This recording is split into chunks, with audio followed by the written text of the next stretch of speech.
Que o Bill não é invencível, nós já sabemos. Se você lembra, de fato a arma da memória matou o Bill. Ele pode ter reencarnado em outra coisa, como dá a entender o poema do Axolote, mas naquele momento ele morreu, com certeza. Independentemente se o Stan recuperou as memórias, o Bill não voltou por causa disso. Isso é só uma teoria e o Alex já confirmou nos comentários no DVD lá que isso não aconteceu. Stan is the one that destroyed Bill. Like, were it just the mind eraser itself, that he would be sublimated somewhere. Right. But that, like, he was weakened in the mindscape and destroyed in the mindscape. Agora, eu tô aqui pra brincar um pouco.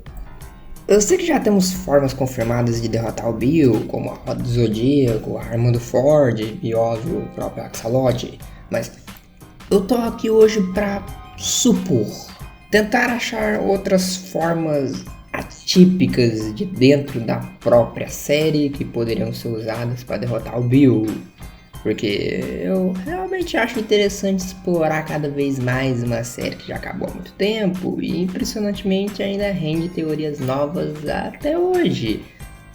Eu ainda consigo tirar bastante leite dessa vaca pro canal. Bem, você já entendeu, vamos começar.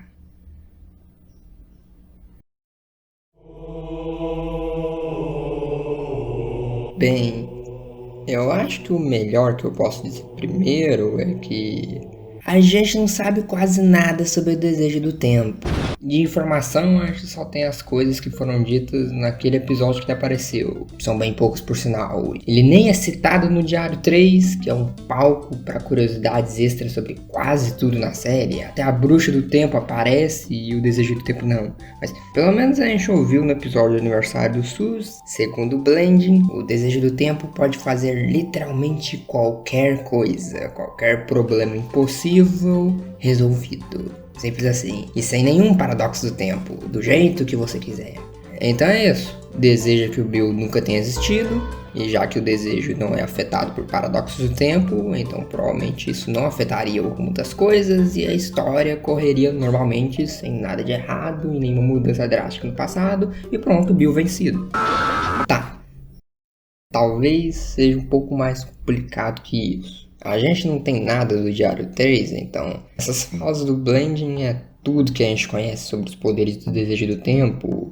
Ninguém disse que o Desejo do Tempo tinha alguma limitação, mas mesmo assim ainda tem algumas perguntas meio aberto. Por que o desejo seria tão poderoso ao ponto de matar um ser mais poderoso que o próprio Bebê do Tempo?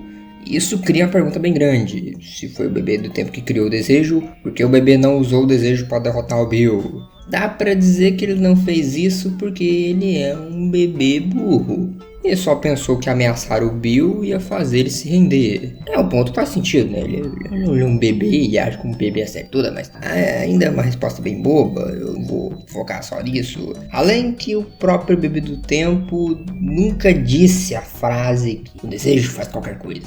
Tudo isso foi dito pelo Blending. Pode ser só paranoia dele, que acabou sonhando muito alto enquanto estava na prisão.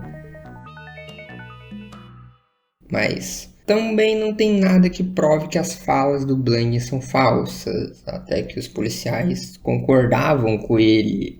Cá entre nós, eu não acho que os roteiristas tenham pensado tanta coisa assim só pra uma bolinha que apareceu em só um episódio. Minha melhor teoria é que mesmo o desejo podendo vencer ou não o Bill, os roteiristas só não ligam pra isso. Ele foi criado só pro desfecho de um único episódio lá atrás e a existência dele bagunçaria todo o final da série. Então, só esquecer que ele existe seria uma decisão muito mais prática. E eu não poderia concordar mais com isso. O final seria horrível se não fosse assim. Imagina no Armageddon o Bebê do Tempo surgindo da luz do nada e matando o Bill do nada e pronto, fim do desenho. Apenas não. É que nem criaram hype pra um vilão um arco inteiro e simplesmente o arco acabar com ele morrendo sem pretexto nenhum pra um random secundário que ninguém liga, com poder roubado apreciado pelo roteiro. Então, alguém aqui liga se o Desejo do Tempo foi esquecido ou não? Ele serviu para um episódio muito bonito com SUS e foi só isso. Não precisa de mais nada. E a verdade mais possível é que se o Alex quiser algum dia mencionar o desejo do tempo de novo, ele facilmente pode fazer um retcon num instante, nerfando o desejo e ninguém ligaria. Eu não ligaria nem um pouco, pelo menos.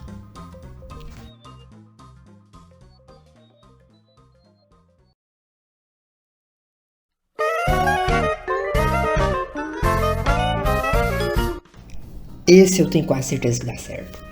O dado de lados infinitos. E se você não lembra como ele funciona, ele é basicamente um dado que tem lados infinitos. Então, ele não só dá números quando ele cai no chão, ele pode literalmente fazer qualquer coisa quando você joga ele no chão. São possibilidades infinitas, o Ford é bem claro nisso. E no caso do bebê, que teria um furo de roteiro, no caso do dado, ainda por ele ser um pouco mais misterioso, meio que acho que não tem quase nada de pontos para nerfar ele, e só tem pontos que dizem que ele é realmente extremamente poderoso, ainda mais por ele ser proibido em outros universos. E o Ford disse que ele pode transformar o universo em novo. Não sei se isso realmente pode acontecer, se o Ford só estava inventando isso no momento como uma piada, mas isso é bastante coisa. Disseram que ele pode fazer qualquer coisa. Ford deu o exemplo que ele pode transformar o universo novo. Eu acho que ele deve ser poderoso bastante pra frente e evaporar o Bill. Tipo, você jogar ele no chão e uma das possibilidades é o Bill nunca existiu. Ou o Bill vai perder memória. Ou o Bill vai evaporar. São infinitas possibilidades. Só que, óbvio que o próprio motivo do Ford não usar isso é que você não controla o dado. Quando ele diz possibilidades infinitas, é literalmente isso. Você não tem nenhum controle, pode acontecer qualquer coisa. Você pode jogar o dado e ele fazer você aprender francês. Você pode jogar o dado e ele pode fazer alguma figura histórica nunca ter existido. Você pode jogar o dado e simplesmente, sei lá, todas as tartarugas do mundo têm asas. Você pode jogar o dado e as suas mãos viram cebolas, ou sei lá, alguma coisa besta, assim. Tipo, qualquer coisa. E estatisticamente você jogar o dado esperando alguma coisa, meio que... Eu não sei nada de matemática com grupos infinitos, mas mesmo se existir infinitas possibilidades de matar o Bill com esse dado, também vão existir várias outras infinitas possibilidades para fazer infinitas outras coisas. Então, estatisticamente a chance ainda é minúscula de acontecer justamente o que você quer. E o que eu acho interessante é que no próprio Diário 3 nós temos um textinho que fala sobre o dado. E o Ford dá a informação que ele já usou o dado para autodefesa outras vezes, que é uma coisa curiosa. Ele disse que ele já foi salvo pelo dado 3 vezes. Então, o dado pode ter simplesmente começar a chover meteoros e o Ford só fugiu mesmo. Isso conta como uma ajuda, mesmo sendo uma coisa bem ainda ruim. Mas como ele disse, o dado botou ele em perigo outras 20 vezes. Então, o dado só vai fazer você mais ferrado que salvar. Mas, qualquer coisa... Pra minha lista de formas de vencer o Bill, ele venceria o Bill. Pra mim, eu não tenho nenhum motivo pra acreditar que ele não conseguiria fazer isso.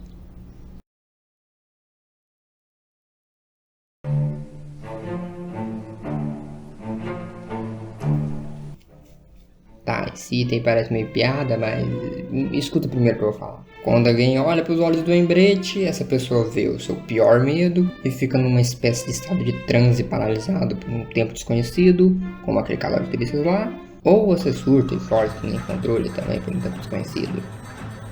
A minha ideia seria usar o olhar do Embrete mais como uma arma extra, para usar junto com as outras que ele já tinha antes. Se o Bill olhasse nos olhos do Embrete e ficasse preso naquele transe paralisado, daria mais tempo para eles fazerem qualquer coisa. No caso, contratar o Zodíaco e banir o Bill. Bandido. Todo o tempo extra seria muito bem-vindo. Se além do Cabanatron como distração, eles também tivessem do Embrete como uma arma de emergência para usar dentro da pirâmide quando o Bill voltasse, seria uma ajuda ideal. Agora, vamos aos pontos que podem impedir essa possibilidade. São vários pontos. Primeiro, o Bill realmente seria afetado? A gente sabe que o olhar também funciona em criaturas mágicas, porque funcionou no próprio do Embrete. Mas o Bill é uma parada um pouco diferente. Ele é feito de energia pura e com certeza não tem cérebro. E não funciona nem um pouco como humano e nem como o do Embrete. Então, não tenho certeza se o treco afetaria o Bill. Mas a gente também não tem certeza do contrário. Nunca ninguém disse que o olhar do Embrete funcionava só em seres vivos com cérebro ou algo assim. O olhar tem uma boa chance de afetar qualquer tipo de consciência. Então talvez qualquer ser pensante com algum medo seria afetado. Agora, segundo ponto. O Bill tem algum medo? Eu acho que muito provavelmente ele tem, sim. Não é algo difícil, não. A gente já viu inúmeras cenas dele exibindo o sentimento de espanto e medo. Isso é certeza. Agora, se o olhar só desperta um medo mais profundo ou mais íntimo da pessoa, aí é outra história, né? O Bill pode se espantar e claramente sentir medo de perder, mas um medo íntimo, algo mais profundo, a gente não conhece nenhum medo íntimo do Bill. A gente não conhece muito do passado dele, a gente só sabe que a dimensão dele foi destruída e talvez ele sinta uma culpa secreta por isso até hoje, como dá a entender no poema do Axolote. Saudade e culpa não são a mesma coisa que medo, mas pelo menos a certeza que o Bill não é tão certo de si como pode parecer. Ele é abalável, sente sentimentos humanos, então ter algum medo não deve ser algo tão difícil assim. Terceiro ponto. Agora é uma mais complicada. Quanto tempo demora o transe? Eu não sei, na verdade. Nós só vimos o efeito do olhar 3 vezes na série. O casal de turistas que foi afetado ficou tempo bastante no transe para que a ambulância chegasse e levasse eles para o hospital. Então, que vendo pela distância da cabana do mistério para a cidade, eu chutaria uns 20 minutos pelo menos para chegar lá. Já é um número ótimo. 20 minutos de Bill importante é o paraíso. Dá para os estudantes brigarem mais um tempinho, gritarem suas frustrações um pouco mais, tomarem um cafezinho enquanto se entendem fazer as pazes, darem as mãos e pronto, Bilbo. Também sabemos que o McGucket foi afetado na época que ele trabalhava com Ford, já que esse momento é contado no Diário 3. É engraçado que mesmo que o Ford esteja pesquisando do Embreed, ele não informa a duração do efeito transe, nem especifica características, nem nada. Ele só descreve o ocorrido. O mais interessante que eu posso dizer desse acontecimento é que o McGucket durante o transe não sentiu a dor dos espinhos no braço dele. Isso quer dizer que depois que alguém está no transe, coisas externas não fazem ela acordar. Mas nosso terceiro espécime afetado, o do Embreed, gritou e saiu voando. O que confirma que nem todos os afetados ficam paralisados durante o transe.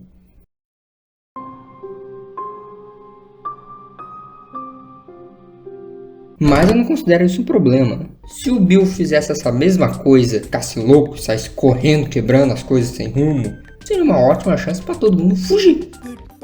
Se esconder em algum lugar seguro pra, papum, profecia concluída. Pra mim isso ainda funcionaria beleza. E essa é a minha opção favorita de vencer o Bill porque usa um elemento que eu gosto bastante em Gravity Falls. O ótimo uso de souvenirs. O Dipper e a Mabel não têm poderes, mas enfrentam monstros poderosos usando itens ou coisas mágicas vistas em episódios anteriores, como a Arma da Memória.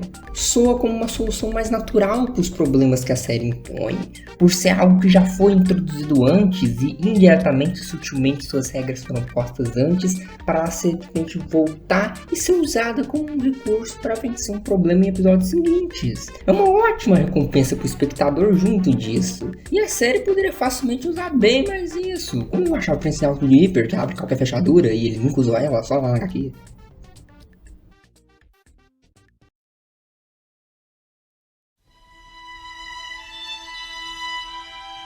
Olha, eu pensei que seria maneiro terminar essa lista com alguma coisa da Lost Legends, já que é algo que nem todo mundo leu e pode ser uma surpresa para um monte de gente. Mas não é qualquer coisa que venceria o Bill, então agora eu posso estar indo um pouco longe demais na especulação. Agora eu vou voltar a tocar naquele tipo de item como os anteriores que a gente não sabe muita coisa sobre.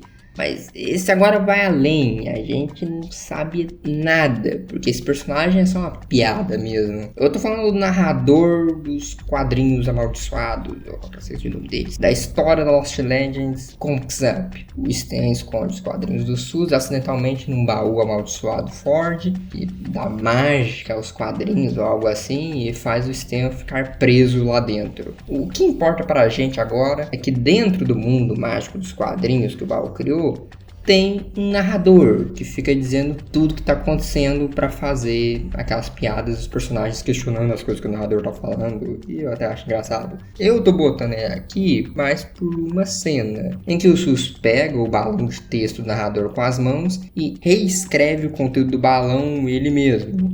Essa cara engraçada aí. É o que ele escreveu se torna realidade.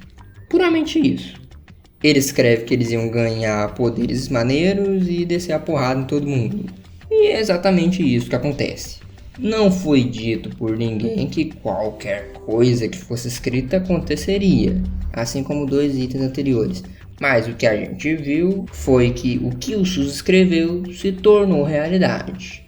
Se tudo puder acontecer, era só fazer o Bill entrar no mundo daqueles quadrinhos e escrever no balão de texto sem ele ver que Bill deixou de existir.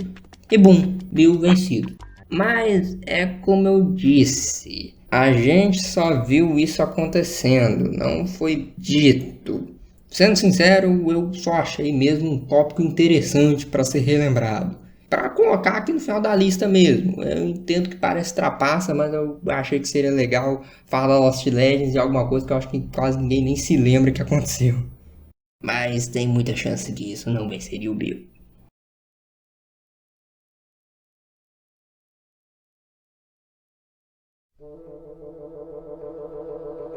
Então esse foi o final do vídeo, espero ter agradado seus ouvidos. Eu ainda sei como tirar bastante leite da vaca de Great Falls. Teorias, curiosidades, análises para os personagens, análises de próprios episódios. Eu ainda vou fazer bastante coisa de Great Falls. Esse é o meu plano pro canal por enquanto. Tipo, eu penso em falar de outras séries e talvez até falar de animes, né? Não sei se um pouco do público de gente que gostaria de Great Falls amadureceu e acabou indo pro lado de animes, assim como eu fui. Acho que é uma coisa meio misturada. Depois de Great Falls ter acabado, eu minha idade comecei a assistir anime, né? Então não sei sempre que é o mesmo público, mas eu gostaria de falar principalmente de Jojo, né? Mas não sei. Planos futuros. Uma coisa que eu ainda tenho certeza é que eu gostaria de falar de Apenas um Show e Hora de Aventura também. Eu acho interessante. Isso é uma coisa futura. Eu quero, por enquanto, ficar fazendo um combo de vídeos de Great Falls, porque eu acho que é uma coisa interessante pro YouTube ver que eu tenho um público específico, saber meio que uma espécie rumo e saber trabalhar bem no meu engajamento assim, e mandando assim, criar um bom ritmo. E depois que eu já tiver talvez algum público que se acostume com o meu jeito de falar, e talvez goste da minha edição, não sei, eu ainda não sou o melhor nisso, mas eu tô pelo menos fazer que tipo, olha, é um canal bom, mas no YouTube não é competição. Para a pessoa se lembrar do não tem que ser só um canal bom, tem que ser, olha, aquele canal legal, aquele canal. E eu não sei se eu ainda vou conseguir isso por enquanto. Mas pelo menos eu tô querendo conseguir esse, com os vídeos de Great Falls, conseguir um engajamento, conseguir um públicozinho assim. Aí depois eu tenho mais segurança de falar de alguns outros assuntos, de algumas outras séries que eu acho que tá um pouco mesmo ruim, porque às vezes as pessoas que gostam de Great Falls acabam gostando das outras coisas mesmo. Que eu provo apenas um show e tal, mas eu ainda ia querer focar um pouco mais no quesito, né, de personagens e storytelling mesmo, história e coisas críticas, né, tipo falar de algum episódio, alguma coisa, falar se algum episódio é bom, não precisa especificamente um personagem, mas só uma história, estrutura de alguma história, se e pegar meio que Great Falls como ponto de partida. Esse quer ser um pouco do meu foco. Não que eu tenha o máximo de ideia sobre isso, é só porque eu gosto mais desse assunto e eu sinto que só espalhar curiosidades, mesmo que eu acho que é um conteúdo de views um pouco mais seguro, não sei. Eu não sei se eu vou querer fazer isso por tanto tempo. Então eu gostaria de focar realmente em fazer um vídeo falando de alguma coisa específica, de algum problema, de algum furo de roteiro, de alguma coisa que eu gostei e tal. E pra falando nisso, muito obrigado a todo mundo que se inscreveu no canal depois do vídeo do livro do Bill. Sejam muito bem-vindos. Aguardem que eu já tenho roteiros para mais vídeos vindos. No momento que eu tô gravando esse áudio, os roteiros ainda não estão prontos, mas eu sou bem lento para fazer os vídeos, né? Eu geralmente demoro algumas semanas. E se eu ir correndo, eu no máximo consigo terminar em 2 semanas. E eu ainda sou lento, então geralmente demoro um mês e tal. Então acho que é um pouco seguro dizer que talvez no máximo eu poste um vídeo por mês, porque eu sou enrolado mesmo. Não é bom deixar esse de anúncio, ainda mais que eu vou voltar para a faculdade, então eu vou me enrolar mais ainda. Mas fica no canal, bota aí, Ative o sininho se você quiser, não sei se isso é top. Resumindo é isso. Seja bem-vindo. Tomara que goste no canal. Tchau. E fiquem com Deus.